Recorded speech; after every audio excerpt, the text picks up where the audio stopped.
Olá, hoje a gente vai mergulhar fundo no Salmo 12. É um salmo que fala de uma guerra que, nossa, a gente conhece muito bem, né? A batalha entre as palavras cheias de engano das pessoas e a verdade que vem de Deus, uma verdade que é perfeita. Sabe, essa pergunta bate fundo hoje em dia, né? É só abrir qualquer rede social, ligar a TV, a gente é bombardeado por todo tipo de informação e fica aquela sensação, tá, mas o que é verdade aqui? Pois é, essa angústia, essa busca por um chão firme no oceano de mentiras é exatamente o ponto de partida desse salmo.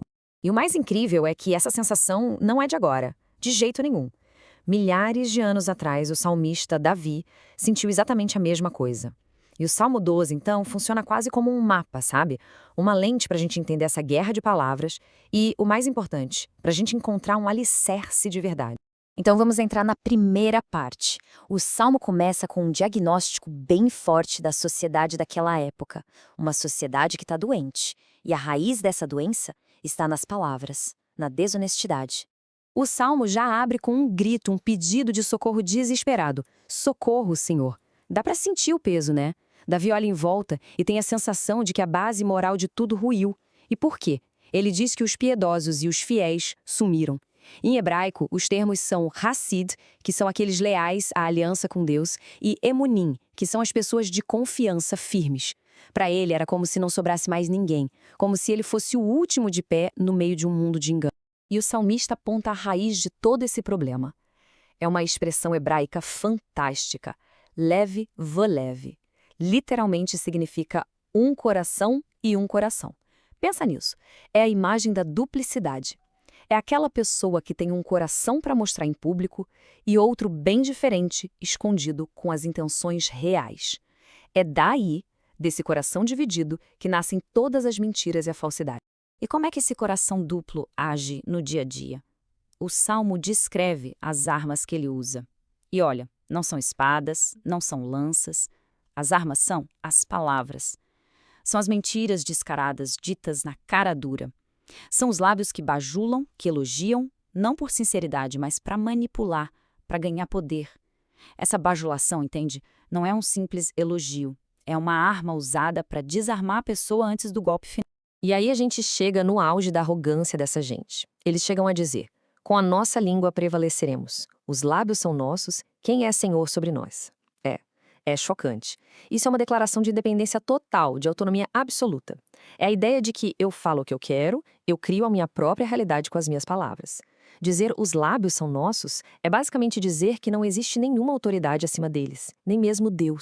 Mas é aqui que o Salmo dá uma virada espetacular. O foco sai do problema humano, dessa confusão toda, e vai direto para a resposta de Deus. Uma resposta poderosa. E olha só que detalhe sensível e profundo. O que move Deus a agir não é nem o grito alto de Davi lá no começo. É o sofrimento silencioso dos oprimidos. A palavra hebraica é anaká, que significa gemido. É aquela dor que nem tem mais palavras, sabe? É um gemido que sai da alma. E essa oração silenciosa, esse gemido, sobe direto até Deus. E a resposta de Deus vem com uma força incrível. Ele diz: por causa da opressão dos pobres e do gemido dos necessitados, eu me levantarei agora. Pensa nessa cena. É como um guerreiro poderoso que estava sentado, observando, e agora se põe de pé, pronto para a batalha. E o objetivo dele não é vingança, é trazer segurança, é trazer justiça para quem mais precisa. Seguindo em frente, o Salmo agora vai fazer um contraste que é o coração de tudo. De um lado, as palavras cheias de falhas dos homens. Do outro, a palavra perfeita de Deus. O contraste é gritante, não tem como ser mais claro. De um lado, a gente viu as palavras humanas, falsidade, bajulação, arrogância, engano. E do outro lado, as palavras do Senhor, totalmente o oposto, puras, sem defeito, 100% confiáveis, perfeitas. E para a gente entender o nível dessa pureza, o salmista usa uma imagem muito forte. A da prata que é refinada no fogo não uma, mas 7 vezes. Na Bíblia, o número 7 sempre aponta para a perfeição, para algo completo. O que isso quer dizer? Que a palavra de Deus é absolutamente perfeita. Não tem mistura, não tem erro, não tem segunda intenção. O que Deus fala é a verdade. Ponto final. Ok, então como que isso tudo se resolve na prática? Como é que essa palavra perfeita de Deus nos dá segurança no meio de tanta confusão? O final do Salmo vai nos mostrar. E aqui tem um ponto que é fundamental a gente entender. A promessa de Deus não é criar uma bolha e tirar a gente do mundo. A promessa é de nos guardar, de nos preservar dentro do mundo. O Salmo é bem realista no final. Ele reconhece que os maldosos continuam por aí, que a corrupção muitas vezes é até elogiada, mas no meio disso tudo, o justo é protegido desta geração. Certo, mas como funciona essa proteção na prática? Pensa assim, a palavra de Deus se torna a nossa régua, o nosso padrão de medida.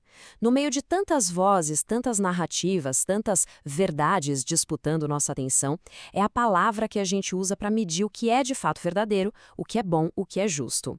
Ela nos dá o discernimento para não sermos levados por qualquer onda de mentira. E para fechar, vamos conectar tudo isso com um ponto central da fé cristã e ver como esses temas do Salmo se cumprem de forma perfeita em Jesus Cristo. Pensa comigo, Jesus é a palavra pura que se tornou gente. Ele é o Logos de Deus. Nele não existiu engano nenhum.